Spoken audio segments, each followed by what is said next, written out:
Today, we're doing a deep dive into something incredibly specific, but it's really foundational to how modern streaming actually works. Mm-hmm. We're looking at a piece of hardware. Mm-hmm. It's called the Thor Broadcast H-HDPerformux-16 encoder. Right.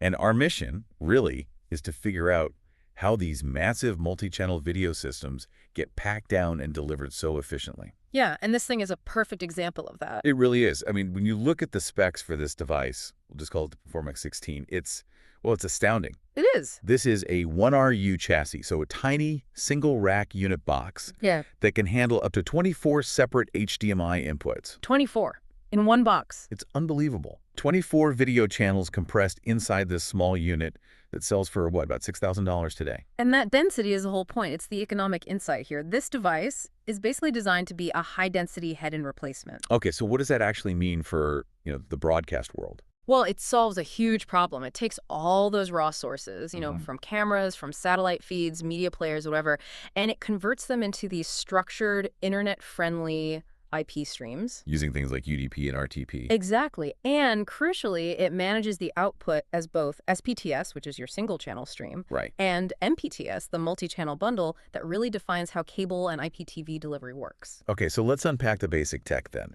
The core model uses MPEG-4 AVC, or H.264 encoding. That sounds like the industry standard, but for a piece of gear this sophisticated, why would they still rely on kind of an older compression? That's a great question, and it really just comes down to compatibility with existing networks. H.264 is that reliable workhorse. Everyone uses it. Okay. But, and this is the big but, this is where the major efficiency jump happens. The upgrade model, the Performux Plus O, introduces HEVC, H.265. Oh, okay. And this is the crucial moment for any operator, because H.265 can save you up to 75% of the bandwidth needed to stream the exact same video quality. Wow, 75%. That's a massive economic incentive. It's huge.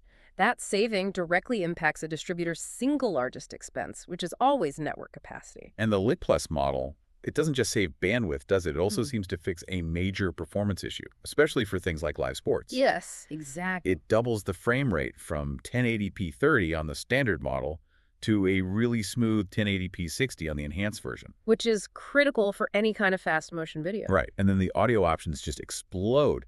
You get broadcast staples like LCAC, HEAC-V2, and AC3 pass-through. Exactly. So once you've got the video compressed and performing well, you need to manage the delivery infrastructure itself. Okay. That's why we start to see these other control features. This unit offers one ASI output, which is essentially a direct copy of that MPTS stream.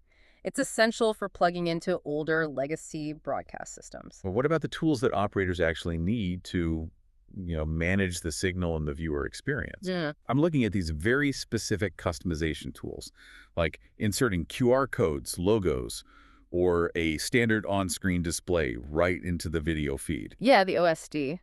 But the real deep stuff seems to be the data management, PID remapping, and this detailed PSISI editing. And the relevance of those data tools is, well, it's everything for maintaining the structure of the signal you actually get at home. How so? PID remapping and PSISI editing, they literally maintain the program information. They're the features that tell your remote control that you're on channel 7 and what program is running right now. So it's the guide data, basically. In a way, yes. While the OSD, on the other hand, just lets operators throw up system alerts or branding right onto the live picture. So when we step back, what does this all mean for you, the viewer?